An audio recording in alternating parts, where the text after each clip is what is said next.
আমি আমার সন্তুষ্ট করে আগামী সত্যকে আল্লাহ হাফেজ। বাংলাদেশ জিন্দাবাদ, বাংলাদেশ জামাত ইসলামী জিন্দাবাদ। তারপরে সকল সংস্কার নিশ্চিত করে অতি সত্বর নির্বাচনের ঘোষণা দেওয়া হোক। তার প্রেক্ষিতে আপামর জনতাকে আমরা উদ্দেশ্য করে বলতে চাই, এই বিপ্লবের পরে বাংলাদেশ, নতুন বাংলাদেশ বিনির্মাণে বাংলাদেশ জামাত ইসলামী ৩০টি আসনে যে প্রার্থী ঘোষণা করেছে, আপনারা দাঁড়িপাল্লার পক্ষে ভোট দিয়ে এই সংস্কারে ভূমিকা রাখার জন্য উদাত্ত আহ্বান জানাচ্ছি। 2026 জুলাইয়ে যে গণ অভ্যুত্থান এই আন্দোলন শুরু করেছিল, এক এক করে গোটা মাস ব্যাপক মানুষের উপর যে অমানবিক নির্যাতন নিপীড়ন চালিয়েছিল ফ্যাসিবাদী শেখ হাসিনার সরকার আর পুলিশ বাহিনী দিয়ে মানুষের উপর যেভাবে তারা গুলি বর্ষণ করে আন্দোলনকে দমাবার চেষ্টা করেছিল, কিন্তু বাধা মারেনি বাংলাদেশের নরসার্থীরা, বাধা মারেনি এদেশের ছাত্র জনতা।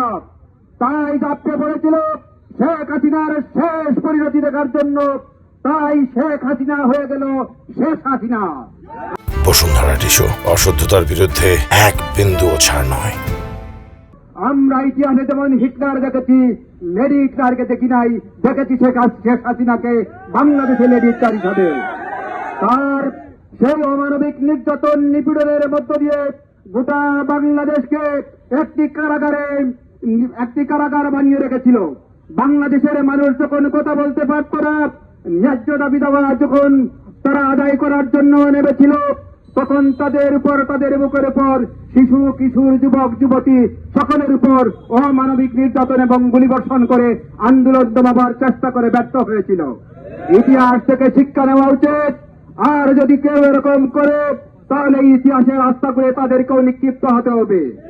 আমরা বাংলাদেশকে লুটিজমের বিদায় জানাতে চাই, বাংলাদেশ থেকে লুটিজমের বিদায় জানাতে চাই। এই দেশের বুকে কোনো চাঁদাবাজ মাস্তান আর লুটিজমের কোনো স্থান হতে দেব না ইনশাআল্লাহ। আমরা বাংলাদেশে চাই ন্যায় ইনসাফপূর্ণ একটি বাংলাদেশ, যে বাংলাদেশে বৈষম্য থাকবে না, যে বাংলাদেশে থাকবে একটি ইনসাফ এবং মানবিক রাষ্ট্র হবে। সেই ইনসাফপূর্ণ এবং মানবিক রাষ্ট্র কায়েমের জন্য বাংলাদেশ জামাত ইসলামী, ইসলামী ছাত্র শিবির তথা বাংলাদেশের সকল ইসলামী শক্তি এক এবং অভিন্নভাবে আন্দোলন করে যাচ্ছে। আউযু বিল্লাহি মিনাশ শাইতানির রাজিম।